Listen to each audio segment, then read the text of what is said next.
Aí você tem que tomar cuidado com você atravessar uma rua, que pode passar um maluco te atropelar. Você toma cuidado com guardar dinheiro, porque amanhã pode faltar, ou alguém da tua família pode precisar. Você toma cuidado em não tomar uma chuva, ou uma friagem, ou comer bem, ou dormir cedo, porque todas essas coisas podem afligir a sua vida, tocar a tua vida, e elas geram preocupações sobre preocupações sobre preocupações.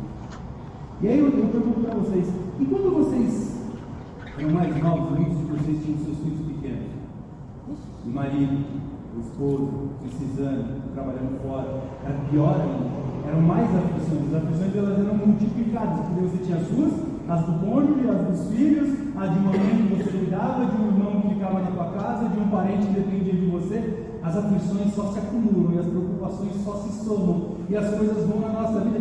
Que dia, que coisa mais atribulante, né? A palavra seria essa, que coisa atribulante é o nosso dia. E aí, as coisas não param só aí. Porque você faz todas essas coisas e isso vai gastar a sua energia, vai gastar recursos da sua casa, vai gastar uma luz, vai gastar uma água, vai gastar mais do que você está esperando. E aí começam as preocupações, não são só as aflições, começam as coisas que te preocupam. Como que eu pago o mês que vem, se isso continuar aumentando, e o preço daquilo, e um convênio que eu não tenho, se eu precisar passar no médico, e o médico que eu estou esperando faz 6 meses, e a vida vai nos atribulando de novo. As coisas que tiram o nosso sono, tiram a nossa paz, e tiram a nossa mente das coisas que realmente importam. E é normal. Antes de mais nada, eu queria dizer isso. É normal. Né? A ideia do que eu quero falar aqui hoje não é que você não tem que se preocupar com nada disso, porque existe uma outra coisa. Não. Eu só quero dizer, essas coisas são normais. É que às vezes a gente deixa que elas afoguem a gente e tirem a gente do foco daquilo que realmente importa. E aquilo que realmente importa, que pode nos sustentar em meio a essas tribulações, a meio a essas dificuldades, no meio dessas provas. E é bastante sobre isso que eu queria ler com os irmãos e conversar com eles. Porque Paulo, ele vai nos ensinar que nós temos maneiras diferentes de viver. Nós temos alternativas a essa vida que nos sufoca nas aflições. E que ela começa a mudar nas nossas vidas, e talvez alguns de vocês já saibam melhor do que eu sobre isso, porque elas vão diminuindo conforme você tem menos a perder. E Paulo vai falar muito bem sobre isso. Como o mundo aflige menos a gente, e como a vida dói menos na gente, quanto menos a gente tem a perder. Paulo, em Filipenses 4, a gente vai ler 10 ao 13 primeiro, e a gente vai começar a nossa reflexão aí. Efésios 4, a gente vai ler os versículos 10 ao 13. Estava conversando com os filipenses e ele diz assim: alegro-me muito no Senhor, por terem finalmente renovado o vosso cuidado para comigo, do qual, na verdade, estavam lembrados, mas vos faltava a oportunidade. Não digo isso por causa de alguma necessidade, pois já aprendi a estar satisfeito em todas as circunstâncias em que me encontrei. Sei passar necessidade e sei também ter muito. Tenho experiência diante de qualquer circunstância e em todas as coisas, tanto na fartura como na fome, tenho muito ou enfrentado escassez. Por todas essas coisas, eu posso todas as coisas naquele que me fortalece. Paulo nos traz uma reflexão muito interessante. Só nesse texto, a gente poderia ler ele e isso nos traria muita coisa, mas quando a gente vai entender a situação na qual ele escreveu essa frase que ele escreveu, que ele pode todas as coisas do Senhor, amplia muito mais a importância do que ele disse, e o testemunho dele vale muito mais para nós. Paulo, quando ele escreve essa carta aos Filipenses, é mais ou menos no ano 62 depois de Cristo, tá? Depois de Cristo nasceu. Isso significa que Paulo tinha 58, 59 anos. Você pode dizer, era novo. Então, não era, né? Porque naquela época, pessoas morriam com 30, 40. Os que viviam muito, viviam até os 60. A pessoa chegar aos 80 anos, ela era uma raridade, ela era um fenômeno. Quase ninguém passava disso. Mas a média mesmo estava em 50, 40 e poucos anos. Paulo já era velho para aquele lado. A gente não está falando de um tempo como hoje, em que todo mundo chega em 80, 90, tranquilo. Ou daquela época lá de Abraão, onde 400 anos era menino. Não, a gente está falando de um período da história onde as pessoas viviam muito pouco. E aí, soma isso. Ele apanhou quantas vezes? Chicoteado, espancado, preso, quantas vezes ele foi? Fome, quantas vezes ele passou? Não tinha remédio. Não existia remédio naquela época. Existia um chá de alguma coisa, mas remédio não existia. Não existia uma vacina de nada. Debaixo do sol, debaixo da chuva, passando frio, pouca roupa, pouca comida, pouco abrigo, odiado, andando muito, viajando. Esses 58 anos aqui dele é muito cheio. Muito cheio. Viagens, 3 viagens missionárias, ele já tinha acabado a terceira. Quanta perseguição ele já tinha passado? 58 anos de idade era muita idade nesse momento. Ele já era bem velho. Fora isso, ele estava preso. Nessa carta aqui ele estava preso. Ele ia ser solto e aí logo depois ele ia ser preso de novo e morto. Essa foi a última vez que ele foi preso, antes da última, antes de morrer. Preso de novo.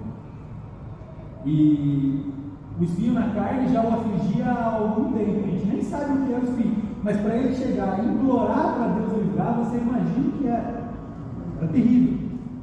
Então você imagina como era a situação terrível na qual Paulo estava quando ele escreve essa frase que a gente acabou de ler, esse versículo que a gente acabou de ler. É muito difícil da gente imaginar alguém passando por tudo que ele está passando e escrever isso. A pessoa tem que ser diferente, a pessoa não pode ser qualquer um. E é legal que a carta aos Filipenses ela é conhecida como a carta da alegria. Preso, velho, doente, cansado, afligido, 3 viagens missionárias, chicote nas costas, escrevendo uma carta conhecida como a carta da alegria. Se tudo está certo na teologia, essa é a última carta que ele escreve para as igrejas. Depois dessa ele vai escrever só Timóteo e Tito, e aí ele morre. Então assim, está no fim da jornada dele já. Ele está no fim da carreira, cumprindo ela. E ele ainda assim diz que ele está satisfeito. Com tudo isso daqui, Paulo está satisfeito. Isso é muito interessante e para a gente entender a consciência que Paulo tinha, para a gente conseguir imitá-lo, porque ele é imitador de Cristo, mas para que a gente possa imitá-lo e viver parecido com ele, eu queria ler com os irmãos o capítulo 1, do versículo 12 até o versículo 26.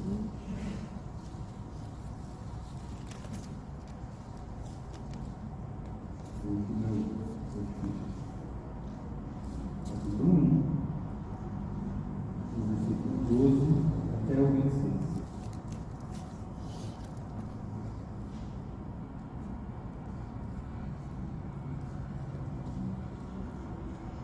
Diz assim: quero que saibam, irmãos, porque que aquilo que me aconteceu tem, ao contrário, servido para o progresso do Evangelho. Como resultado, tornou-se evidente a toda a guarda do palácio e a todos os demais que eu estou na prisão por causa de Cristo.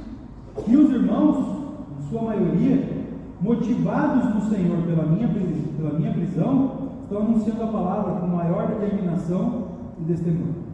A verdade é que alguns pregam Cristo por inveja, por rivalidade, mas outros o fazem de boa vontade. Estes o fazem por amor, sabendo que aqui me encontro para a defesa do Evangelho. Aqueles que pregam Cristo por ambição egoísta, sem sinceridade, pensando que podem me causar sofrimento enquanto eu estou preso. Mas o que importa? O importante é que, de qualquer forma, seja por motivos falsos ou verdadeiros, Cristo está sendo pregado. Por isso eu me alegro. De fato, eu continuarei a me alegrar, pois sei que me aconteceu resultará na minha libertação. Graças às orações de vocês e ao auxílio do Espírito Santo, do Senhor Jesus. Bom, interessante essa visão que a gente vê quando a gente lê o capítulo 1, depois de ler o capítulo 4. Paulo está feliz lá no capítulo 4, diz que ele pode suportar todas essas coisas, é porque ele tem a consciência plena de que aquilo que ele passa, em primeiro lugar, faz parte da vontade de Deus. E se ele está dentro da vontade de Deus, está tudo bem. Em segundo lugar, ele entende que seja lá o que ele passa, contribui para o Evangelho. E em terceiro lugar, ele entende a função dele no reino de Deus. A função dele no reino de Deus. E mesmo que ele já esteja velho, e ele não possa mais ele ir a todos os campos missionários que ele pregou, apesar de que ele ainda vai viajar mais um pouquinho, ele não está mais em viagem missionária, mas ele volta a algumas das cidades, mas ele já não pode mais fazer as missões que ele fazia. A saúde dele já não permite, a idade dele já não permite, ele já não consegue mais fazer aquilo, ainda que ele já não seja mais o pastor dessas igrejas. Ele já colocou Timóteo e Tito para pregar, para ser pastor. Marcos já está pastoreando, outros já estão nas cidades pastoreando. Ele já não pode mais ser o pastor, ele já não consegue mais, tirando os motivos da prisão. Ainda que ele não consiga pregar para ninguém, porque ninguém deixa ele pregar estando preso, ainda que ele não consiga mais ser uma manifestação viva daquela glória de Deus, um jovem forte, indo, fazendo os milagres e as coisas que Pedro, Paulo, João, Tiago, todos eles estavam fazendo logo ali, alguns anos atrás, ele não consegue mais isso, mas ele sabe o seguinte: ele tem um papel fundamental, porque até a prisão dele faz com que os outros comecem a pregar o Evangelho. Por isso que ele consegue viver a vida dele, apesar das atribulações, e encontrar felicidade. É porque ele sabe que ele está no centro da vontade de Deus. E ele sabe que tudo que acontece com ele, acontece e pode ser usado para a glória de Deus. E tudo o que ele vive, o que ele faz, independente da condição de vida que ele esteja agora, vai ser revertido para a pregação do Evangelho. E esse é um desafio muito grande que Paulo nos chama a fazer. Porque esse desafio que Paulo nos faz aqui, de viver como ele vive, ele é um desafio que é dado a quem entende que não tem nada a perder. A coisa mais perigosa que existe para um imperador, para um governo, para um rei, para um senhor de qualquer coisa, é alguém que não tem nada a perder. O que você pode te dar dele? Então você não pode impedi-lo de fazer. Paulo entende isso. E é exatamente por isso que Paulo tem essa audácia. O que você pode tirar de Paulo? A juventude? Ele já perdeu. A saúde? Já foi. Família? Ele não tem mais. A casa? Ele faz 40 anos que ele não passa por Tarso. O que você pode tirar dele? A liberdade? É um preço que continua pregando. O que você pode tirar de Paulo? Ele não tem nada. Conta a história que quando a China fez a revolução comunista deles lá no começo do século, e eles fecharam a China, eles expulsaram e mataram todas as missões cristãs que tinham lá. Por um acaso, eles esqueceram 3 pastores, 3 chineses. Como eles eram chineses, esqueceram eles lá, não perceberam que eles eram pastores. Quando fecharam a China era um país praticamente sem cristãos. Eles abriram a China no final dos anos 80. Sabe o que aconteceu? Tinham mais de 100 milhões de cristãos. E tinham 3 caras lá. Não tinham nada. A família deles foram mortas. Um deles passou 30 anos na cadeia. Ele foi tão torturado que ele só lembrava um trecho de um hino e mais nada. Ele não conseguia citar um texto da Bíblia mais, porque ele não lembrava. Se eu não me engano, o louvor que ele lembrava era o do Alvo Mais Que Alegre, mas era um trecho dele, não era nem o louvor inteiro.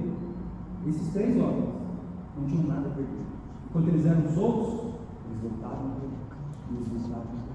e pregavam. Então chegou uma hora que eles falaram: vamos trancar eles e deixar eles presos, vamos deixar eles sem comida para eles ficarem doentes, vamos deixar eles cansados. Era o suficiente. Quem estava fora via eles presos e falava: eles não estão podendo, gente, vamos mais. Foram. Hoje, a China é o maior maior país cristão do mundo. A população de cristãos deles é a nossa população. Eles têm 200 e tantos milhões de cristãos. Por causa de três homens que não tinham nada a perder. É isso que Paulo ensina. Se você não tem nada a perder, nada pode te impedir de testemunhar o amor de Deus.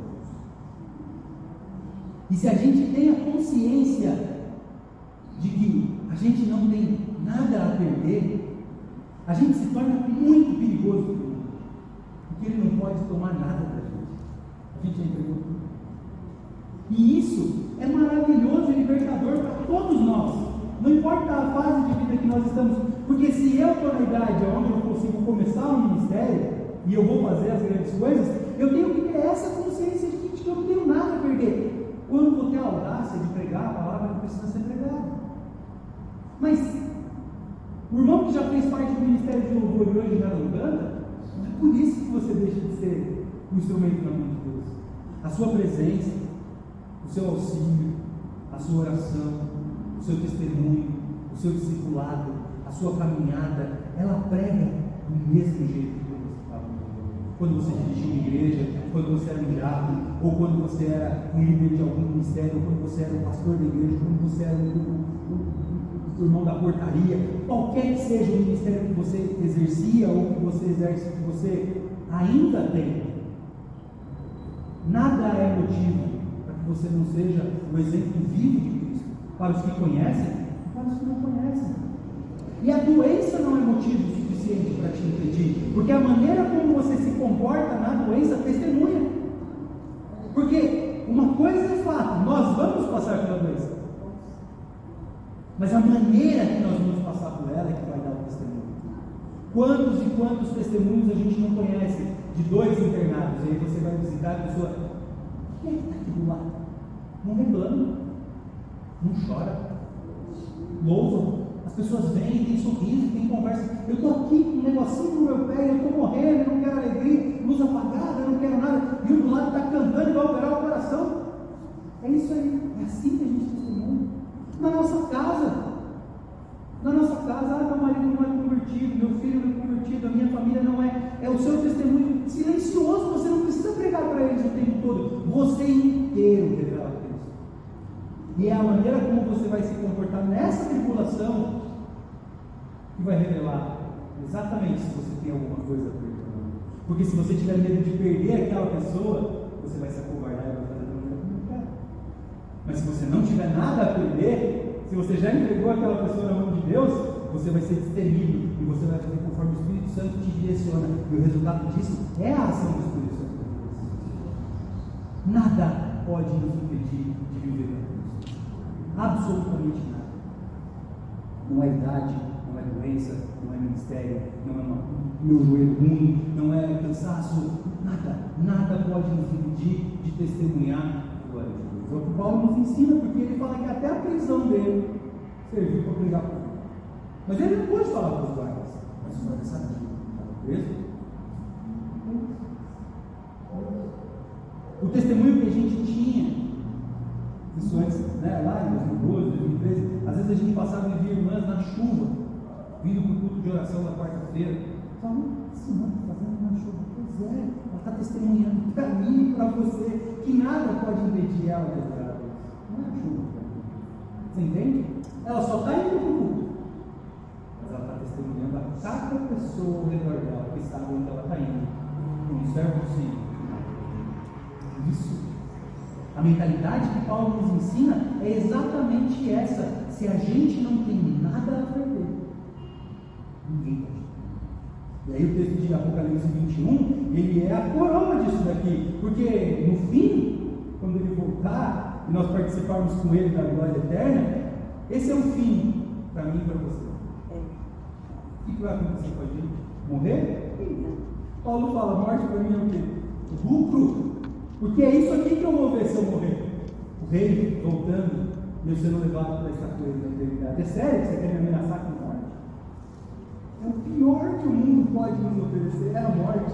Eles só não sabem que para a gente a morte é. E viver é Cristo. Então, enquanto a gente estiver vivo, a gente vai atazanar o mundo com Cristo. E a gente não vai parar de testemunhar. E a gente não vai perder a oportunidade. E em tudo o que a gente fizer, seja no nosso comportamento, seja na nossa atitude, seja no nosso testemunho físico, seja no nosso testemunho verbal, seja na nossa pregação, tudo tem que ser em audácia, porque a gente é o povo que não tem nada a perder. Nada. Então a gente não pode usar qualquer desculpa que for, para não testemunhar.